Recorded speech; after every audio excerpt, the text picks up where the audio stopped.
सू मेंग्याओ से मेरी सगाई को पूरे 5 साल हो चुके थे, लेकिन उसने चुपके से एक कॉलेज स्टूडेंट के साथ शादी कर ली। जब मैं वेन्यू पर पहुंचा तब दोनों लोगों की चीयरिंग के बीच एक दूसरे को पैशनेटली किस कर रहे थे। सू मेंग्याओ ने मुझे देखा तो बस हल्का सा भौं उठाकर बोली, जिंगनियन, मुझे बस एक शादी चाहिए थी। टेंशन मत लो, हमने मैरिज सर्टिफिकेट नहीं लिया। मैं बिना कुछ कहे मुड़कर चला गया, लेकिन उसे पूरा यकीन था कि मैं बस गुस्से में ड्रामा कर रहा हूं। मगर जिस दिन बीजिंग सर्कल की एक अमीर एरिस ने अपना मैरिज सर्टिफिकेट ऑनलाइन पोस्ट किया, उसी दिन सू मेंग्याओ बारिश में भीगती हुई मेरे घर का दरवाजा पीटने लगी। मैंने दरवाजा खोला। मेरे चेहरे पर अभी भी किसी और के साथ बिताए गए स्वीट मोमेंट्स की हल्की झलक बाकी थी। मैं मुस्कुराया और बोला, रिलैक्स, मैंने सिर्फ सर्टिफिकेट लिया है, शादी नहीं की। शादी का वेन्यू बेहद शानदार था। स्टेज के नीचे बैठे गेस्ट्स जोर जोर से चिल्ला रहे थे, किस किस। वेडिंग ड्रेस पहने सू मेंग्याओ के चेहरे पर शर्मीली मुस्कान थी। उसके सामने खड़ा वो कॉलेज बॉय उसकी कमर थामे हुए था। अगले ही पल उसने एक हाथ से उसके सिर के पीछे पकड़ लिया और किस को और गहरा कर दिया। मैं वहीं खड़ा ये सब देखता रह गया। तभी सू मेंग्याओ की बेस्ट फ्रेंड की नजर मुझ पर पड़ी। उसका चेहरा एकदम सफेद पड़ गया। जीजा जी, उसकी आवाज गूंजते ही पूरा हॉल शांत हो गया। मैं धीरे धीरे स्टेज की तरफ बढ़ा। मुझे आते देख वो लड़का तुरंत सू मेंग्याओ के सामने खड़ा हो गया, जैसे कोई बॉडीगार्ड ड्यूटी पर आ गया हो। लेकिन सू मेंग्याओ के चेहरे पर शर्मिंदगी का नाम तक नहीं था। वो हंसते हुए उस लड़के की बाहों में सिमट गई और मेरी तरफ देखकर बोली, जिंगनियन, इसे सीरियसली मत लो, ये बस एक वेडिंग सेरेमनी है। सर्टिफिकेट तो लिया नहीं, मेरा असली हस्बैंड तो यही होगा। मैं और सू मेंग्याओ बचपन से साथ बड़े हुए थे।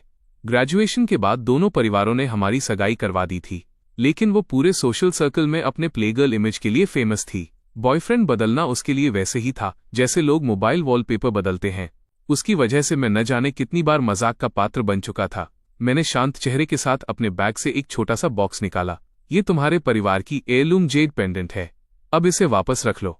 सू मेंग्याओ ने पेंडेंट उठाया और उंगलियों में घुमाने लगी। उसके होठों पर तिरस्कार भरी मुस्कान आ गई। वाह, इस बार ब्रेकअप ड्रामा के लिए फैमिली ट्रेजर तक निकाल लिया। उसकी आंखों में साफ लिखा था कि उसे मेरी बात पर जरा भी विश्वास नहीं है। मैंने उसकी तरफ देखकर कहा, सू मेंग्याओ, आज से हमारी एंगेजमेंट खत्म। आगे से तुम अपनी राह, मैं अपनी राह। ये सुनते ही उसका चेहरा बदल गया। गुशियान, दोबारा बोलो, क्या कहा तुमने?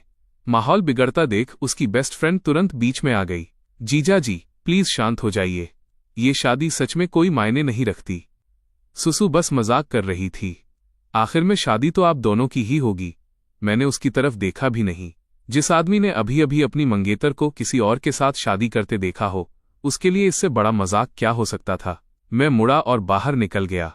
पीछे से उसकी फ्रेंड फिर बोली, सुसु, जल्दी जाओ, जीजाजी को रोक लो। लेकिन सू मेंग्याओ बिल्कुल बेफिक्र थी। उसने कंधे उचकाए। रोकूं क्यों? पहले भी कई बार नाराज हुआ है। 2-4 दिन बाद खुद वापस आ जाएगा। कि दोस्त ने माथा पकड़ लिया। पहले और अब में फर्क है। इस बार तुमने किसी और के साथ शादी की है। कोई भी आदमी ये बर्दाश्त नहीं करेगा। मैं कह रही हूं, जाकर देख लो। सू मेंग्याओ दरवाजे की तरफ देखने लगी। उसकी आंखें हल्की सी सिकुड़ गईं, लेकिन फिर भी उसके चेहरे पर वही आत्मविश्वास था। उसे अब भी यकीन था कि मैं कभी सच में उसे छोड़कर नहीं जा सकता। तभी सोंग जिंगनियन ने उसका वेडिंग ड्रेस हल्का सा खींचा और बोला, क्या मैं ये जेड पेंडेंट देख सकता हूं? उधर मैं वेडिंग वेन्यू छोड़कर सीधे बाहर निकल आया। बाहर आते ही मैंने लू चेनान को फोन किया और उसे बार में मिलने बुला लिया। जब वो पहुंचा तब तक मेरे सामने 2 वाइन बॉटल्स खाली पड़ी थीं। उसने एक नजर टेबल पर डाली और सब समझ गया। क्या हुआ? फिर से सू मेंग्याओ से लड़ाई हुई? इस बार उसने किसी सेलिब्रिटी को पकड़ा है या फिर कोई कॉलेज स्टूडेंट? उसका मजाक मेरे सीने में चुभ गया। मैंने गिलास उठाकर एक घूंट लिया और धीरे से कहा, आज उसकी शादी हो गई। पूरी कहानी सुनने के बाद लू चेनान का गुस्सा फट पड़ा। उसने शराब की बोतल उठा ली। तुम्हें उसे बहुत पहले छोड़ देना चाहिए था। ऐसी लड़की के पीछे 5 साल बर्बाद कर दिए। फिर उसने फोन निकाला और मुस्कुराया। चलो, तुम्हारे लिए एक ग्रुप बना दिया है। इसमें हमारे सर्कल की सबसे शानदार सिंगल वुमेन है। आराम से देखना। अगले ही पल मेरा फोन लगातार वाइब्रेशन करने लगा। मैंने स्क्रीन देखी तो 1 मिनट के अंदर 30 से ज्यादा फ्रेंड रिक्वेस्ट्स आ चुकी थीं। मैं हंस पड़ा। मैं वॉशरूम होकर आता हूं। कॉरिडोर में पहुंचते ही मेरी नजर एक महिला पर पड़ी। बाकी लोगों के ग्लैमरस आउटफिट्स के बीच उसका प्रोफेशनल सूट बिल्कुल अलग दिख रहा था। शर्ट के ऊपर के कुछ बटन्स खुले हुए थे। वह दीवार से टिककर सिगरेट पी रही थी। उसकी मौजूदगी में एक अजीब सा चार्म था, जैसे कोई खूबसूरत लेकिन खतरनाक चीज सामने खड़ी हो। शायद उसे मेरी नजर का एहसास हो गया था। उसने भौहें सिकोड़कर मेरी तरफ देखा। गुशियान, तुम यहाँ? मैं मुस्कुराते हुए उसके पास गया। मूव वार्निंग, एक सिगरेट मिलेगी? उसने आश्चर्य से मुझे देखा। वाह, सु मिंग्याओ के साथ रहने के बाद तो तुम आदर्श बॉयफ्रेंड बन गए थे। अगर उसे पता चल गया कि तुम स्मोक करते हो तो? मैंने कोई जवाब नहीं दिया। वो हल्का सा हंसी। सुना है आज उसने किसी और आदमी के लिए ग्रैंड वेडिंग रखी है। तो क्या तुम दोनों का ब्रेकअप हो गया? इस बार मैंने सीधे उसके हाथ से सिगरेट पैकेट और लाइटर उठा लिया। बड़ी सहजता से सिगरेट जलाई और धुआं बाहर छोड़ा।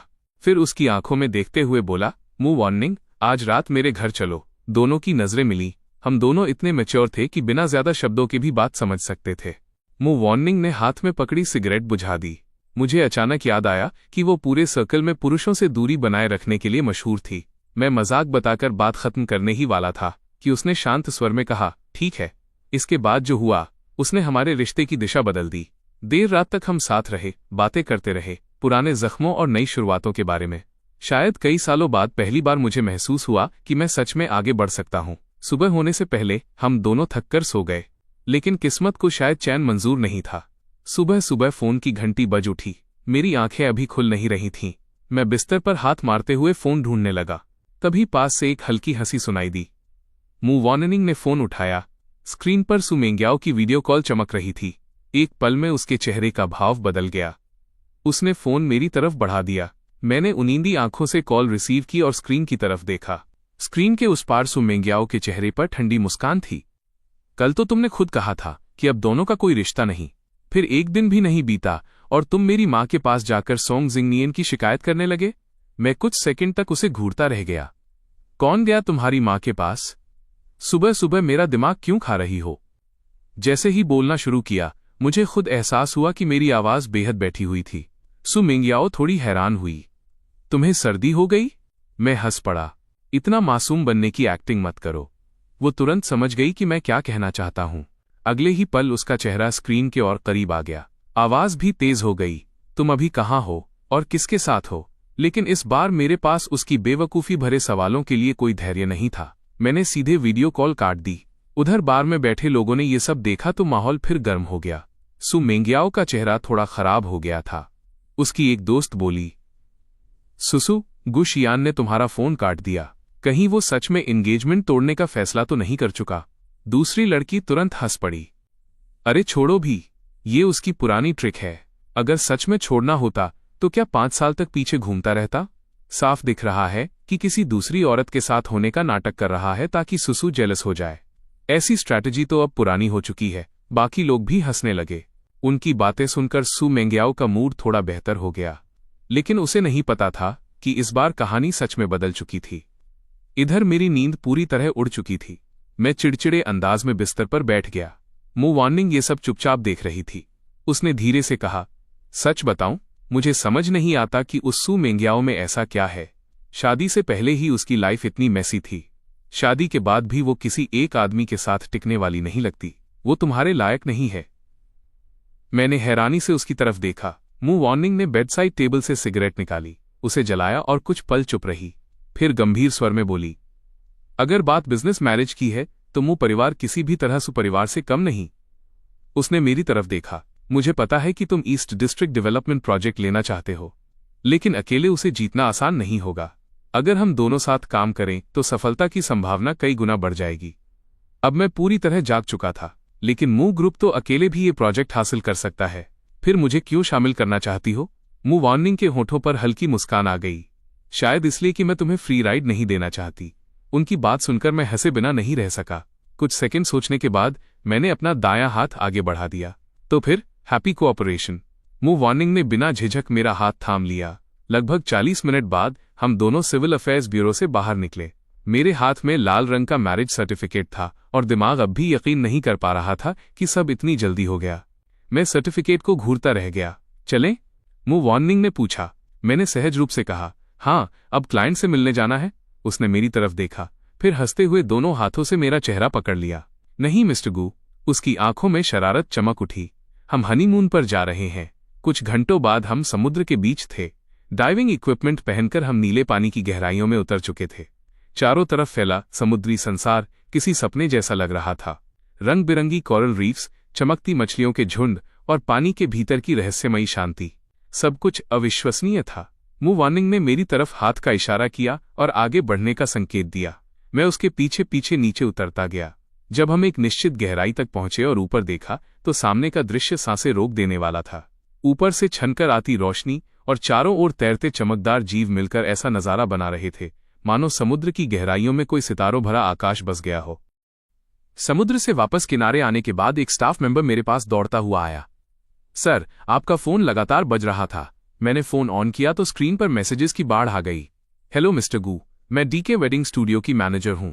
आप वेडिंग ड्रेस फिटिंग के लिए कब आ सकते हैं? हेलो मिस्टर गू, मैं वेडिंग प्लानिंग टीम से हूं। आपकी फियांसी को किस तरह के फ्लावर्स पसंद हैं? हम पहले से अरेंज कर लेंगे। हेलो मिस्टर गू, आपने हमारे यहाँ जो डायमंड रिंग ऑर्डर की थी उसे ट्राई करने कब आएंगे? अगर साइज ठीक ना हो तो अभी भी एडजस्ट किया जा सकता है। वेडिंग ड्रेस, फ्लावर्स, रिंग, जितना पढ़ता गया मेरी भौहें उतनी सिकुड़ती गईं। साफ था कि किसी ने मेरा फोन नंबर हर जगह दे दिया था। तभी फोन फिर बज उठा। स्क्रीन पर नाम चमका सुमेंग्याओ। कॉल उठाते ही उसकी आवाज आई, तुम कहाँ हो? इतने सारे कॉल्स किए, एक भी नहीं उठाया। कंपनी में पूछा तो पता चला तुमने पूरे 1 महीने की छुट्टी ले ली है। मैंने ठंडे स्वर में जवाब दिया, मैं कहाँ हूं, इससे तुम्हें क्या मतलब? और भूल मत, हमारा ब्रेकअप हो चुका है। लेकिन सुमेंग्याओ जैसे मेरी बात सुन ही नहीं रही थी। उल्टा वो हंस पड़ी। तुम अभी भी उस शादी वाली बात पर नाराज हो ना? ठीक है, मैं तुम्हारे लिए भी वैसी ही वेडिंग अरेंज कर देती हूँ। मैसेजेस और कॉल्स मिल गए होंगे। जो स्टाइल पसंद हो सीधे उन्हें बता देना। सब कुछ तुम्हारे हिसाब से कर देंगे। मैं कुछ सेकंड तक चुप रहा, फिर बस एक ही बात निकली, क्या तुम सच में पागल हो? अगर मैं उसे सामने देख रहा होता तो शायद उसका चेहरा और भी मजेदार लगता। उसने तुरंत आवाज ऊंची कर दी, गुशियान, तुम शादी के लिए नाराज थे, अब मैं तुम्हारे लिए शादी अरेंज कर रही हूं। फिर भी प्रॉब्लम क्या है? कब तक एटीट्यूड दिखाओगे? सुन लो, मौका सिर्फ एक बार मिल रहा है। अगर अब भी शादी नहीं करनी। वो रुकी और फिर बोली, तो जिंदगी भर शादी मत करना। यही उसकी सबसे बड़ी समस्या थी। वो हमेशा सोचती थी कि अगर उसने थोड़ा सा भी कॉम्प्रोमाइज किया तो सामने वाले को तुरंत थैंकफुल हो जाना चाहिए, वरना गलती उसी की होगी। इस बार मेरा सब्र खत्म हो गया। सुमेंग्याओ, हमारा ब्रेकअप हो चुका है, मुझे दोबारा फोन मत करना। तुम जिसे चाहो उससे शादी करो, मेरा उससे कोई लेना देना नहीं। दूसरी तरफ कुछ पल खामोशी रही, फिर उसने लगातार 3 बार कहा, अच्छा, बहुत अच्छा, बहुत अच्छा। उसकी आवाज बर्फ जैसी ठंडी थी। गुशियान, मैंने तुम्हें मौका दिया था, तुमने खुद मना किया है, बाद में पछताना मत। कॉल कट गई। मैंने फोन नीचे रखा और लंबी सांस छोड़ी। सच में दिमाग खराब है इसका। तभी मूव वार्निंग कपड़े बदलकर बाहर आई। मैंने पूरी बात उसे बता दी। उसे लगता है कि मैं सिर्फ उस वेडिंग सेरेमनी की वजह से नाराज हूं, इसलिए अब मुझे भी एक शादी गिफ्ट करना चाहती है। कभी कभी सोचता हूं, मैं आखिर इस औरत पर फिदा कैसे हो गया था। मूव वार्निंग बस मुस्कुराई। उसने कोई टिप्पणी नहीं की। शायद कुछ बातें बिना बोले ही समझी जा सकती थीं। अगले 1 महीने में हमने दुनिया के कई खूबसूरत कोने देखे। आइसलैंड के रहस्यमयी ब्लू आइस केव्स, टर्की के रंग बिरंगे हॉट एयर बलून्स और न जाने कितनी यादें। ऐसा लग रहा था जैसे मैं पिछले 5 साल की घुटन से धीरे धीरे बाहर निकल रहा हूं। जब हम वापस देश लौटे तब लू चेनान ने मुझे मिलने बुलाया। मैंने आईने में देखा, गर्दन पर बने निशान लाख रगड़ने के बाद भी पूरी तरह नहीं जा रहे थे। आखिर हार कर मैंने एक हाईनेक स्वेटशर्ट पहन ली। रेस्टोरेंट में पहुंचते ही लू चेनान ने सामने बैठकर लगातार 2 गिलास शराब के खाली कर दिए। फिर मेज पर गिलास पटकते हुए बोला, मैं कसम खाता हूं, सुमेंग्याओ पूरी तरह पागल हो चुकी है। बात खत्म होते ही मैंने शांत आवाज में कहा, मैं शादी कर चुका हूं। ये सुनते ही लू चेनान पहले तो हंस पड़ा, उसे लगा मैं मजाक कर रहा हूं। लेकिन जब उसने मैरिज सर्टिफिकेट देखा तो उसकी आंखें सच में बड़ी हो गईं। Move warning? वही मूव वार्निंग जो मर्दों से दूरी बनाए रखने के लिए फेमस है? तुमने उसे कैसे मना लिया? मैंने कंधे उचकाए। ये जरूरी नहीं है। जरूरी बात बस इतनी है कि उसकी तुलना सुमेंग्याओ से हो ही नहीं सकती। लू चेनान अचानक खुश हो गया। काश मैं वो चेहरा देख पाता जब सुमेंग्याओ को पता चलेगा कि तुमने मूव वार्निंग से शादी कर ली है। उसका मूड पल भर में बदल गया। आज तो पार्टी बनती है, सारी ड्रिंक्स मेरी तरफ से, लेकिन उसकी शराब पीने की कैपेसिटी हमेशा से कमजोर थी। कुछ बोतलें खत्म होते ही उसका हाल ऐसा हो गया जैसे किसी ने सिस्टम रीस्टार्ट कर दिया हो। मैं उठ खड़ा हुआ। तुम यहीं बैठो, मैं तुम्हारे लिए सोबर टी लेकर आता हूं। बाहर कॉरिडोर में मेरी मुलाकात वेन सिसी से हुई। मुझे देखते ही वो मुस्कुराकर बोली, जीजा जी, आप आ गए। सुसु और बाकी लोग 6 नंबर प्राइवेट रूम में हैं।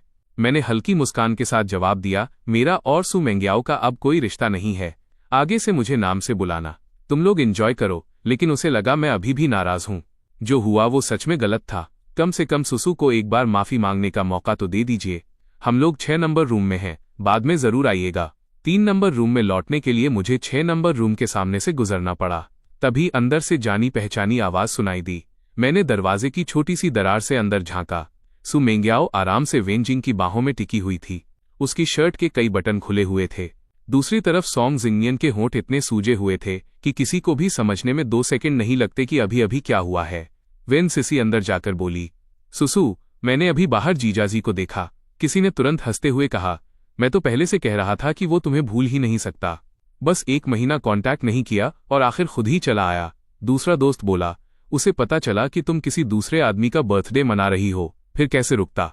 लेकिन सू मेंग्याओ का चेहरा खराब हो गया। उसे यहां किसने बुलाया? हमारा ब्रेकअप हो चुका है। किसी ने समझाने की कोशिश की, इतना भी मत बढ़ाओ। ये पहली बार है जब गुशियान इतने लंबे समय तक तुमसे दूर रहा है। कहीं मामला हाथ से निकल गया तो। एक और लड़की बोली, सुसु, सच कहूं तो उसे जाने के लिए बोल दो, वरना थोड़ी देर में फिर ड्रामा शुरू हो जाएगा। तभी सू मेंग्याओ ने अपने पास बैठे सॉन्ग जिंगनियन की तरफ देखा। वो सिर झुकाकर धीमी आवाज में बोला, सू मैडम, आज मेरा बर्थडे है। मैं हंस पड़ा और दरवाजा खोलकर अंदर चला गया। कमरे में बैठे सभी लोगों की नजर एक साथ मेरी तरफ घूम गई। मैंने अपनी हाई नेक स्वेटर का कॉलर थोड़ा नीचे किया। मेरी गर्दन पर बने लाल निशान इतनी साफ दिख रहे थे कि डिम लाइट भी उन्हें छिपा नहीं सकी।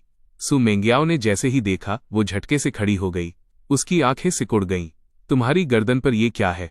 मुझे पिछली रात याद आ गई जब मुंह वार्निंग ने बिल्कुल शरारती बिल्ली की तरह मेरी गर्दन पर ये निशान छोड़ दिए थे। मैं मुस्कुराया और बिल्कुल कैजुअली जवाब दिया, लव बाइट। सू मेंग्याओ ने गुस्से में हाथ मारकर टेबल पर रखा सामान नीचे गिरा दिया। उसके चेहरे पर छाया हुआ अंधेरा साफ दिख रहा था। ये किसने किया? गुशियान, तुम सच में मेरी पीठ पीछे किसी और औरत के पास चले गए? मैंने उसकी तरफ देखकर हल्के से हंसा। ये किसने किया, इससे तुम्हारा क्या लेना देना? और वैसे भी एक अच्छे ईएक्स को तो मरे हुए इंसान की तरह होना चाहिए। सू मेंग्याओ ठंडी हंसी हंसी।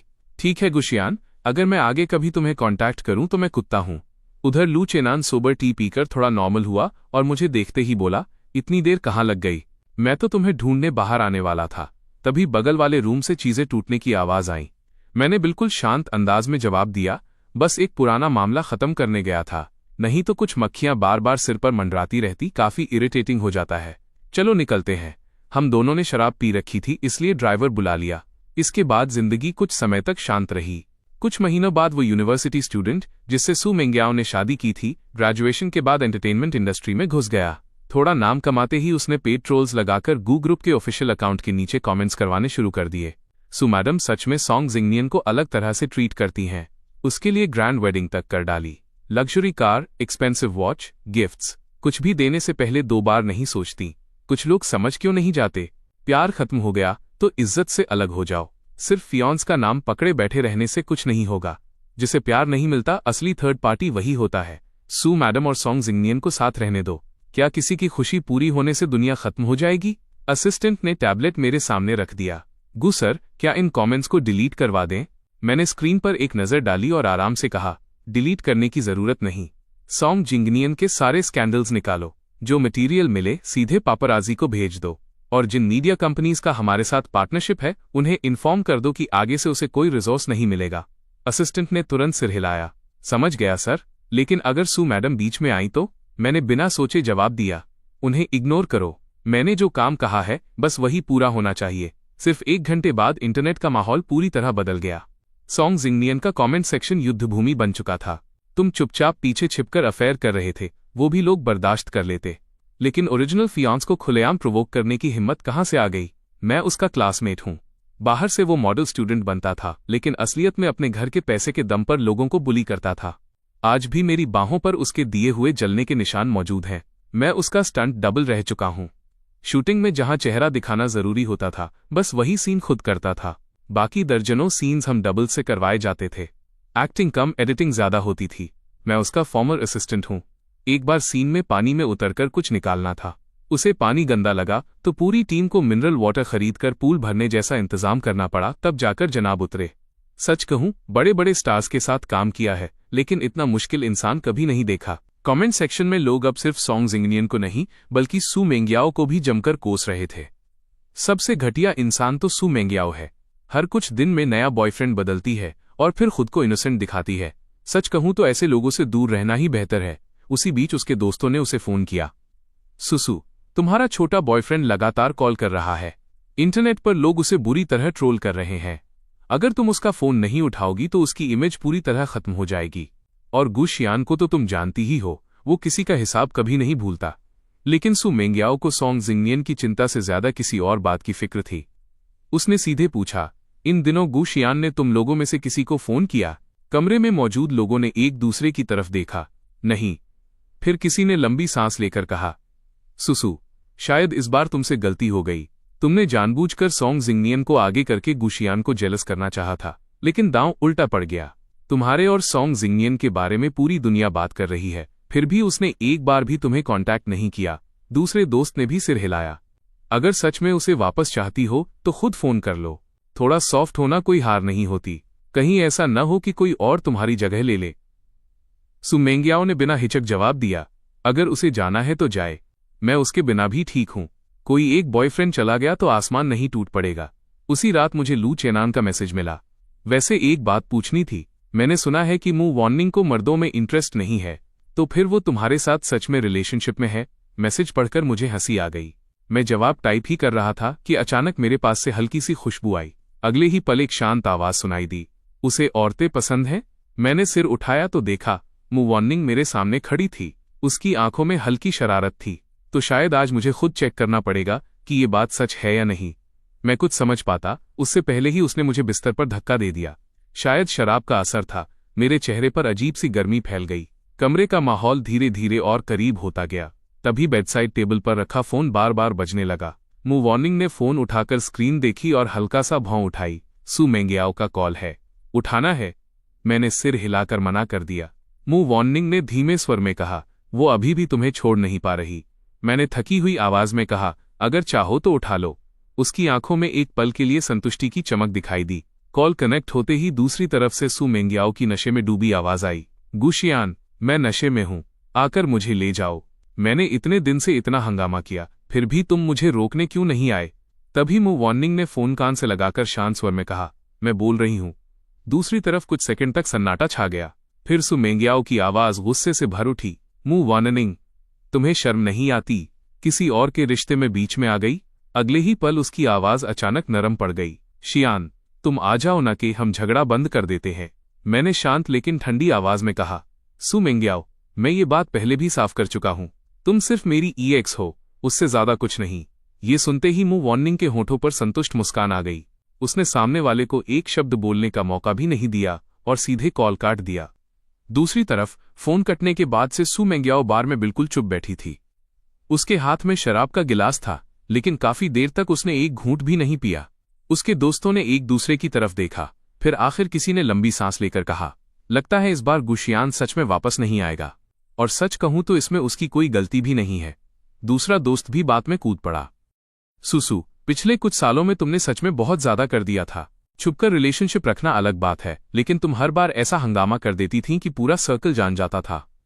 सॉन्ग जिंगनियन वाली शादी की बात छोड़ भी दें, उससे पहले वाले छोटे एक्टर को तुमने लाखों की रिंग गिफ्ट कर दी थी। और उससे पहले तुम्हारी सेक्रेटरी को इतना सिर पर चढ़ाया कि वो सीधे गु ग्रुप में जाकर सीन क्रिएट करने लगी थी। अगर मैं गुशियान की जगह होता तो कब का भाग चुका होता।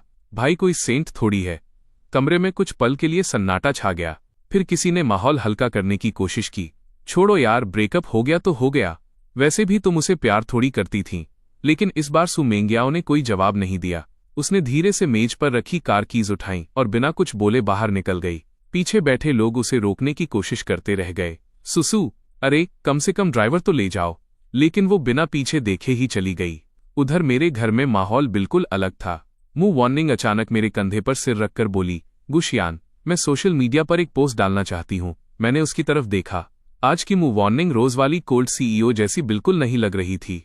उसकी मुस्कान में कुछ ऐसा था कि आदमी 2 सेकंड में अपना डिसीजन बदल दे। पता नहीं क्यों मैंने बिना ज्यादा सोचे हाँ कह दिया। पोस्ट अपलोड होने के सिर्फ 1 मिनट बाद कमेंट्स की बाढ़ आ गई। फाइनली इतने सालों की मेहनत रंग लाई। कंग्रेचुलेशंस, लेकिन क्या गु शियान को पता है कि तुम उसे इतने सालों से पसंद करती थीं? एक और कमेंट आया। रुको, ये आदमी इतना फेमिलियर क्यों लग रहा है? अरे भाई, ये तो सू मेंग्याओ का फियांस नहीं था। क्या ट्विस्ट है। खैर, कंग्रेचुलेशंस। मूव ऑनिंग कुछ कमेंट्स का जवाब देकर मुस्कुराई और फिर नहाने के लिए बाथरूम चली गई। मैं अभी फोन रख ही रहा था कि नीचे से अचानक तेज नॉकिंग की आवाज आने लगी। पहले मैंने इग्नोर किया, लेकिन सामने वाला इंसान भी कम जिद्दी नहीं था। दरवाजा पहले से ज्यादा जोर जोर से बजने लगा।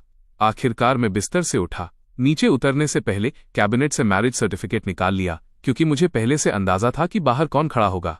दरवाजा खोलते ही मेरा अनुमान सही निकला। बारिश में पूरी तरह भीगी हुई सू मेंग्याओ दरवाजे के सामने खड़ी थी। उसके बालों से लगातार पानी टपक रहा था। मुझे देखते ही उसने धीमी आवाज में कहा, गु शियान, मैं आगे से कोई ड्रामा नहीं करूंगी। हम फिर से शुरू कर सकते हैं क्या? मैं दरवाजे के सहारे टिक गया और उसकी तरफ शांत नजरों से देखा। अब ये सब कहने का क्या फायदा? सू मेंग्याओ ने जल्दी से कहा, मैं सच बोल रही हूं। उस समय मैंने ज्यादा नहीं सोचा था। मुझे लगा था कि वो सिर्फ एक वेडिंग थी, उससे तुम्हारी जगह पर कोई असर नहीं पड़ेगा, इसलिए मैंने हां कह दी थी। उसकी आवाज में पहली बार घबराहट साफ सुनाई दे रही थी, लेकिन मेरे चेहरे पर कोई बदलाव नहीं आया। मैंने हाथ में पकड़ा मैरिज सर्टिफिकेट उसकी तरफ बढ़ा दिया। देर हो चुकी है।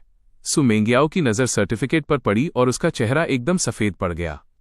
मैंने हल्की मुस्कान के साथ कहा, मैं शादी रजिस्टर कर चुका हूं। अब सिर्फ वेडिंग सेरेमनी बाकी है। जिस दिन हमारी शादी होगी उस दिन तुम्हें भी इनविटेशन भेज दूंगा। कुछ सेकंड तक वो वहीं खड़ी रह गई, जैसे उसका दिमाग इस बात को एक्सेप्ट ही नहीं कर पा रहा हो। तभी ऊपर से कदमों की आवाज आई। मूव ऑनिंग सीढ़ियों से नीचे उतर रही थी। उसके शरीर पर सिर्फ एक बाथरोब था और बाल अभी भी थोड़े गीले थे। नीचे आते ही उसने बिना कुछ कहे मेरी कमर पकड़ ली और मेरे पास खड़ी हो गई। यह दृश्य देखते ही सू मेंग्याओ की आंखों में आग सी भड़क उठी। मूव ऑनिंग। वो गुस्से में आगे बढ़ी और सीधे उसके चेहरे पर थप्पड़ मारने के लिए हाथ उठा दिया, लेकिन उसका हाथ हवा में ही रुक गया। मैंने बीच में आकर उसकी कलाई पकड़ ली, फिर बिना एक पल गवाए मूव ऑनिंग को अपने पीछे कर लिया। यह देखकर सू मेंग्याओ और ज्यादा भड़क गई। मैंने तुम्हें अपनी दोस्त समझा था और तुम पीछे से मेरे बॉयफ्रेंड पर नजर रखे बैठी थी। मूव ऑनिंग ने भी बिल्कुल देर नहीं की। उसने ठंडी हंसी के साथ जवाब दिया, तुम्हारा बॉयफ्रेंड? तुम्हें सच में लगता है कि तुम्हें ये बोलने का हक है? अगले ही पल उसने जोरदार थप्पड़ वापस जड़ दिया। 5 साल तक उसने तुम्हें सहा। 5 साल तक तुम्हारी हर हरकत को नजरअंदाज किया, लेकिन तुमने क्या किया? एक एक कदम पर उसे धक्का देकर अपने से दूर किया।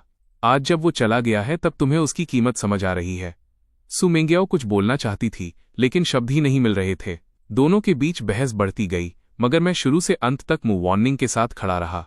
हर बार जब सू मेंग्याओ मेरी तरफ उम्मीद भरी नजरों से देखती, उसे सिर्फ निराशा ही मिलती। धीरे धीरे उसके चेहरे की अकड़ टूटने लगी। बारिश लगातार उसके ऊपर गिर रही थी और वो पहले से ज्यादा बिखरी हुई लग रही थी। आखिर मैंने कोई और बात नहीं की, सीधे मूव ऑनिंग को अपनी बाहों में उठाया और घर के अंदर वापस चला गया। दरवाजा बंद होने से पहले आखिरी बार मैंने पीछे देखा। सू मेंग्याओ बारिश में अकेली खड़ी थी। उसकी आंखें लाल थीं और चेहरे पर पछतावा साफ दिखाई दे रहा था। दरवाजा बंद होने ही वाला था कि उसकी कांपती हुई आवाज सुनाई दी, शियान, मुझे नशा हो गया है। वो कुछ पल रुकी, फिर लगभग विनती करते हुए बोली, क्या तुम एक बार मेरे लिए हैंगओवर सूप बना दोगे? मूव ऑनिंग ने उसे बाहर निकल जाने को कहा और जोर से दरवाजा बंद कर दिया। बाहर सू मेंग्याओ लगातार दरवाजा पीट रही थी। मूव ऑनिंग ने अपना सिर मेरे सीने में छुपा लिया और धीमी आवाज में बोली, शियान, हम शादी कब करेंगे? मुझे भी एक प्रॉपर पहचान चाहिए। तुम्हारी और उसकी सगाई इतनी ग्रैंड हुई थी, हमारी शादी उससे भी ज्यादा शानदार होनी चाहिए। मैंने झुककर उसके होठों के किनारे एक हल्का सा किस किया। ठीक है। अगले दिन मुझे वेनसीसी का फोन आया। कल रात सू मेंग्याओ जब वापस जा रही थी, उसकी कार सड़क किनारे लगे गार्ड रेल से टकरा गई। कार का आगे का हिस्सा पूरी तरह बर्बाद हो गया, लेकिन लकीली उसकी जान बच गई। अभी हॉस्पिटल में है। थोड़ी देर रुककर उसने कहा, गु शियान, क्या तुम उससे मिलने आ सकते हो? वो कुछ खा नहीं रही, दवा भी नहीं ले रही, बस तुम्हें ही देखना चाहती है। मैंने पूछा, मेरे कितने नंबर हैं उसके पास? सामने वाली कुछ पल चुप रही। बस यही एक। मैंने तुरंत फोन काट दिया और नंबर ब्लॉक कर दिया।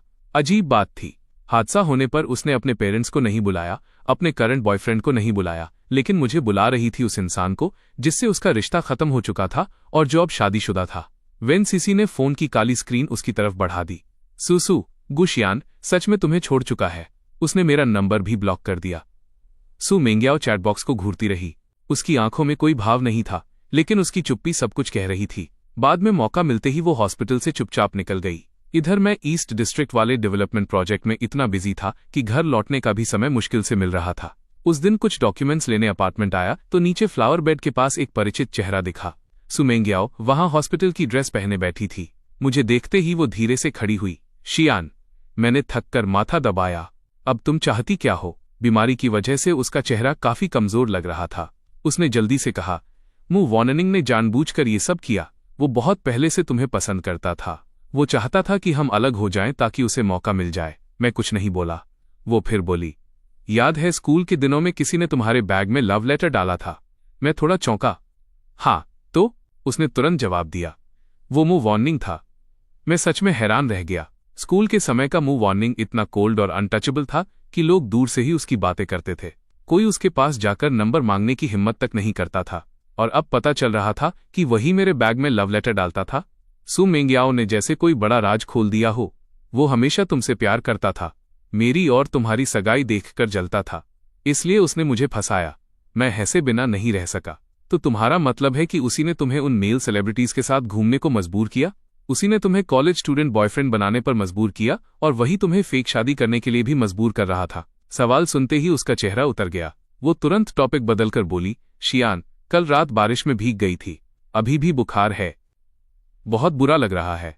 क्या मैं ऊपर चल सकती हूँ? बस एक गिलास पानी। मैंने सीधे उसकी बात काट दी। नहीं, मैं शादीशुदा हूं। फिर मैंने फोन निकालकर उसकी मां को कॉल किया। जी आंटी, आप जल्दी आ जाइए, ज्यादा देर नहीं लगी। सु मेंग्याओ की मां वहां पहुंच गईं। आते ही उन्होंने उसे जोरदार थप्पड़ मार दिया। तुम अभी तक यहां क्या कर रही हो? तुम्हें अपने किए हुए काम याद हैं? तुम्हारी वजह से मुझे शियान के पेरेंट्स का सामना करने में शर्म आती है और तुम अब भी उसका पीछा कर रही हो। बस करो और मेरे साथ घर चलो। आंटी, मुझे अभी कुछ इंपॉर्टेंट मीटिंग्स अटेंड करनी है। मैं चलता हूं। ठीक है बेटा, तुम जाओ। मैं अभी इस नालायक लड़की को यहां से ले जाती हूं। मैंने सिर हिलाया और वहां से निकल गया। लेकिन शाम को जब वापस लौटा तो देखा सु मेंग्याओ अब भी वहीं बैठी थी, पतली सी हॉस्पिटल ड्रेस पहने, जैसे उसे दुनिया की कोई परवाह ही न हो। मेरी कार देखते ही वो तुरंत खड़ी हो गई। मैंने उसे इग्नोर करने की कोशिश की, लेकिन उसने रास्ता रोक लिया। फिर उसने वो जेड पेंडेंट वाला डिब्बा मेरी तरफ बढ़ाया। ये पेंडेंट मैंने कभी किसी और को देने के बारे में नहीं सोचा था। तुम इसे वापस रख लो ना। मैं हंसा और फोन में एक फोटो खोलकर उसे दिखा दी। फोटो में सॉन्ग जिंगनियन वही पेंडेंट पहनकर सेल्फी ले रहा था। सु मेंग्याओ तुरंत घबरा गई। उस दिन तुम चले गए थे। उसने बस देखने के लिए मांगा था, सिर्फ पहनकर देखा था और कुछ नहीं। लेकिन अब मुझे उसकी सफाई सुनने में कोई दिलचस्पी नहीं थी। मैं उसका हाथ हटाकर सीधे ऊपर चला गया। थोड़ी देर बाद मूव वार्निंग वापस आई। ऊपर से देखा तो दोनों कुछ बात कर रहे थे, लेकिन अगले ही पल बहस शुरू हो गई। मैं जल्दी से नीचे उतर आया। सु मेंग्याओ गुस्से से बोली, मूव वार्निंग, तुम खुद कितने अच्छे हो। हिम्मत है तो अपनी सारी चालें शियान को बताओ। मेरे चीटिंग करने के पीछे तुम्हारा भी हाथ था ना? ईस्ट डिस्ट्रिक्ट वाला प्रोजेक्ट भी तुम्हारा ट्रैप था। कौन सा पार्टनरशिप? सब नाटक था। शियान, उसकी बातों में मत आना। मूव वार्निंग ने घबराकर मेरी तरफ देखा, लेकिन मैंने बिना कुछ कहे उसका हाथ पकड़ लिया और अपनी उंगलियां उसकी उंगलियों में फंसा दी। फिर शादी की मिठाई का डिब्बा सु मेंग्याओ को देते हुए कहा, अगले महीने की 8 तारीख को मेरी और मूव वार्निंग की शादी है। अगर मन हो तो शादी में आ जाना। ये सुनते ही सु मेंग्याओ का चेहरा ऐसा हो गया जैसे किसी ने उसकी पूरी दुनिया ही छीन ली हो। कमरे में लौटने के बाद भी मूव वार्निंग चुप थी। मैं उसे काफी देर तक देखता रहा। आखिर उसने खुद ही धीरे से कहा, सु मेंग्याओ की कुछ बातें सच थीं। मुझे पता था कि तुम्हें ईस्ट डिस्ट्रिक्ट वाला प्रोजेक्ट चाहिए, इसलिए मैंने उसी को बहाना बनाकर तुम्हारे करीब आने की कोशिश की। और जिन लड़कों की तरफ वो आकर्षित होती थी, उन्हें उसके सामने लाने में भी मेरा हाथ था। मैं उतनी अच्छी इंसान नहीं हूं जितना तुम सोचते हो। लोगों के दिल और कमजोरियां पढ़ना मुझे आता है। उसकी आवाज में पहली बार डर था, जैसे उसे डर हो कि कहीं मैं उससे दूर न हो जाऊं। मैं हल्का सा मुस्कुराया। सु मेंग्याओ कैसी इंसान है, ये मैं अच्छी तरह जानता हूं। तुम कुछ न भी करती तो शादी के बाद कुछ समय में वो खुद ही मुझसे ऊब जाती। मूव वार्निंग चौंक गई। तुम मुझसे नाराज नहीं हो? क्यों हूं? मैंने भी बहुत सोच समझकर तुमसे शादी करने का फैसला किया है। सिर्फ प्यार देखकर शादी करने वाले अक्सर बाद में पछताते हैं। मेरी बात सुनते ही उसका तनाव धीरे धीरे खत्म होने लगा। उसके चेहरे पर फिर से वही शांति लौट आई। इसके बाद ईस्ट डिस्ट्रिक्ट का प्रोजेक्ट स्मूथली शुरू हो गया और हमारी शादी की तैयारियां भी तेजी से आगे बढ़ने लगीं। एक दिन मैं शादी की मिठाइयों को लेकर सिर पकड़कर बैठा था।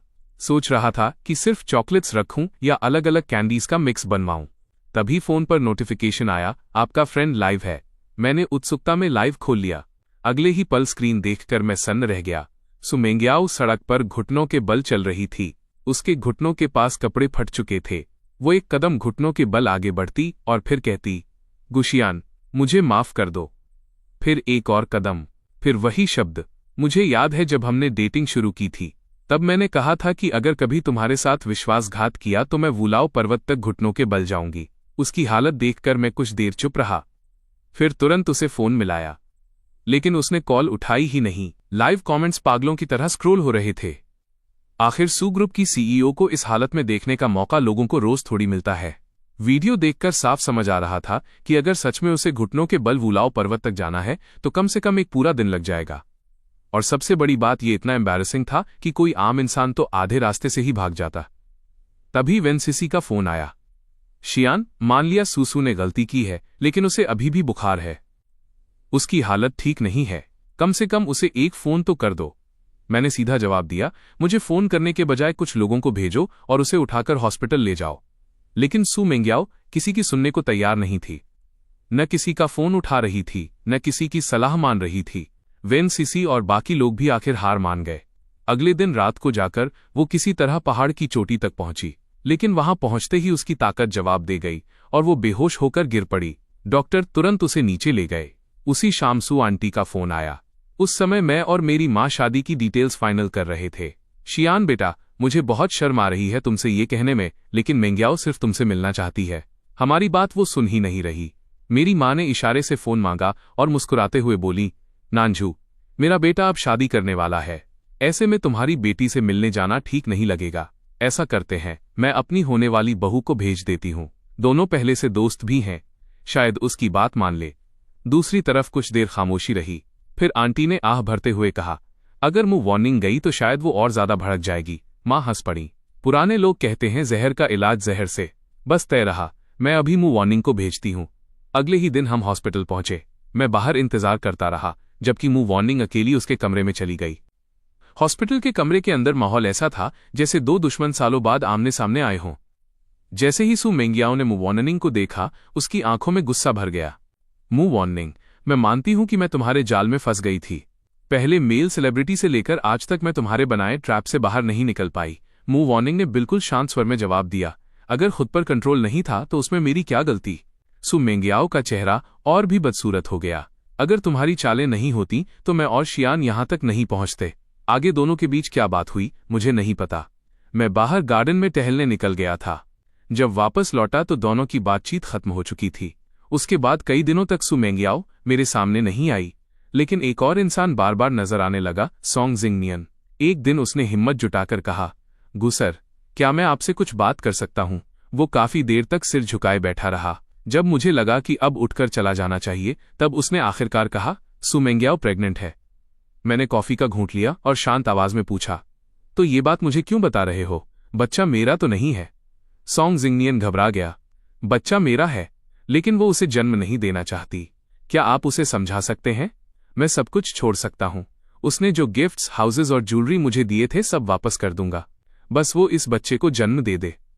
मैं उसकी तरफ देखकर हल्का सा हंसा। तुम गलत आदमी के पास आए हो। मैं उसका एक्स फायंस हूं, उसका गार्डियन नहीं। और वैसे भी तुम्हारी प्रायोरिटी क्या है ये तुम खुद जानते हो। बच्चा या वो सारी लग्जरी जो उसने तुम्हें दी थी? मेरी बात सुनकर उसका चेहरा उतर गया, लेकिन अगले ही पल उसने ऐसा काम किया जिसकी मुझे उम्मीद नहीं थी। वो अचानक मेरे सामने घुटनों पर बैठ गया। सोंग जिंगनियन घुटनों पर बैठ गया और लगभग गिड़गिड़ाते हुए बोला, लेकिन उसके दिल में अब भी सिर्फ आप हैं। अगर आप नहीं होते तो शायद वो ये बच्चा रख लेती। उसके दोस्तों ने भी कहा था कि मैं उसके लिए स्पेशल हूं। उसने मुझे रिंग भी दी थी। इसका मतलब वो मुझसे शादी करना चाहती थी। उसकी बात सुनकर मैं हंस पड़ा। सू मेंग्याओ के स्पेशल लोग बहुत रहे हैं, और जहां तक उस रिंग की बात है, तुम अकेले नहीं हो जिसे वैसी रिंग मिली थी। सोंग जिंगनियन का चेहरा एकदम सफेद पड़ गया। नहीं, ये झूठ है। मैंने शांत स्वर में पूछा, क्या उसने कभी तुमसे कहा था कि वो रिंग सिर्फ तुम्हारे लिए है? वो कुछ बोलना चाहता था, लेकिन शब्द ही नहीं मिले, क्योंकि जवाब साफ था नहीं। मैंने कप नीचे रखा और बात खत्म कर दी। मिस्टर सोंग, आगे से न कंपनी आना और न मुझसे मिलने की कोशिश करना। हम दोनों अजनबी हैं। उसके जाने के बाद असिस्टेंट कियाओ अंदर आया। गुसर, उसकी बातों पर भरोसा मत कीजिए। सू सीईओ प्रेग्नेंट नहीं है। मेरे दोस्त ने बताया कि कंपनी से निकाले जाने के बाद वो दोबारा कॉन्ट्रैक्ट पाने के लिए हर तरीका आजमा रहा है। मैं बस सिर हिलाकर रह गया। ईस्ट डिस्ट्रिक्ट प्रोजेक्ट पर ध्यान दो, बाकी बेकार की बातें मुझे मत बताया करो। समय तेजी से बीतता गया और आखिरकार शादी का दिन आ गया। मौसम शानदार था, पूरा वेन्यू मेहमानों से भरा हुआ था। जैसे ही मैं अंदर पहुंचा, कुछ लोग बधाई देने लगे। तभी किसी ने हंसते हुए कहा, सच बताऊं, हमने तो सोचा था कि तुम्हारी शादी सू मेंग्याओ से होगी। उसके इतना कहते ही लू चेंगान ने तुरंत मुंह बना लिया, क्या बकवास कर रहे हो? मुंह वार्निंग उससे 100 गुना बेहतर है। आज शादी का दिन है, कम से कम आज तो उस औरत का नाम मत लो। माहौल थोड़ी देर के लिए ऑकवर्ड हो गया, लेकिन मैंने हंसकर बात टाल दी। ठीक है, सब लोग बैठ जाओ, सेरेमनी शुरू होने वाली है। और फिर आखिरकार वो पल आ गया जिसका हम इतने दिनों से इंतजार कर रहे थे। पूरा wedding venue traditional Chinese style में सजाया गया था। हर तरफ लाल और सुनहरे रंग की सजावट थी। माहौल इतना भव्य था कि आते ही लोगों की नजरें ठहर जा रही थीं। सेरेमनी स्मूथली खत्म हुई और सभी मेहमान हमें बधाई देने लगे। तभी वेनसीसी मेरे पास आई और एक बुद्धिस्ट बीड ब्रेसलेट मेरी तरफ बढ़ा दिया। ये सूसू ने वूलाओ पर्वत से तुम्हारे लिए मंगवाया है, उसने आह भरते हुए कहा। वो अब बहुत पछता रही है, कहती है कि अगर जिंदगी दोबारा शुरू हो सके तो वो तुम्हें कभी नहीं खोएगी। वेनसीसी लगातार बोलती जा रही थी, लेकिन उसे ये दिखाई नहीं दिया कि उसके हर शब्द के साथ मुवॉर्निंग का चेहरा थोड़ा थोड़ा उतरता जा रहा था। मैंने तुरंत मुस्कुराकर दोनों को अलग किया और बात वहीं खत्म कर दी। पूरे दिन मेहमानों की खातिरदारी और शादी की रस्मों में निकल गया। रात तक हम दोनों बुरी तरह थक चुके थे। घर लौटकर मुवॉर्निंग सीधे बिस्तर पर लेट गई, लेकिन उसकी आंखों में अब भी हल्की बेचैनी थी। शायद वेनसीसी की बातें उसके दिमाग में घूम रही थीं। मैं उसके पास बैठ गया और उसके बालों को धीरे धीरे सहलाने लगा। उसने मेरी तरफ देखा, जैसे कुछ कहना चाहती हो, लेकिन शब्द ना मिल रहे हों। मैंने उसका हाथ पकड़ लिया। अब भी सोच रही हो? मुवॉर्निंग ने धीरे से सिर झुका लिया। मुझे बस डर लगता है, कहीं एक दिन तुम भी। उसकी बात पूरी होने से पहले ही मैंने उसे अपनी बाहों में खींच लिया। दुनिया में कुछ लोग ऐसे होते हैं जिन्हें खोकर इंसान पछताता है, और कुछ लोग ऐसे होते हैं जिन्हें पाने के बाद इंसान समझता है कि उसका इंतजार खत्म हो गया। उसकी आंखें धीरे धीरे नम हो गईं। कई सालों की गणनाएं, चालें, गलत फहमियां और अधूरी इच्छाएं आखिर उसी रात खत्म हो गईं। बाहर रात शांत थी और अंदर पहली बार मुवॉर्निंग के चेहरे पर सुकून दिखाई दे रहा था। जहां तक सू मेंग्याओ की बात थी, वो आखिरकार अपने ही फैसलों की कीमत चुका रही थी। कुछ रिश्ते टूटने के बाद वापस नहीं जुड़ते, चाहे पछतावा कितना भी बड़ा क्यों ना हो। और कुछ लोग जब एक बार पीछे मुड़कर चल देते हैं तो फिर कभी वापस नहीं देखते। मेरे लिए भी कहानी यहीं खत्म हो चुकी थी। अब आगे सिर्फ मेरी और मुवॉर्निंग की नई जिंदगी थी।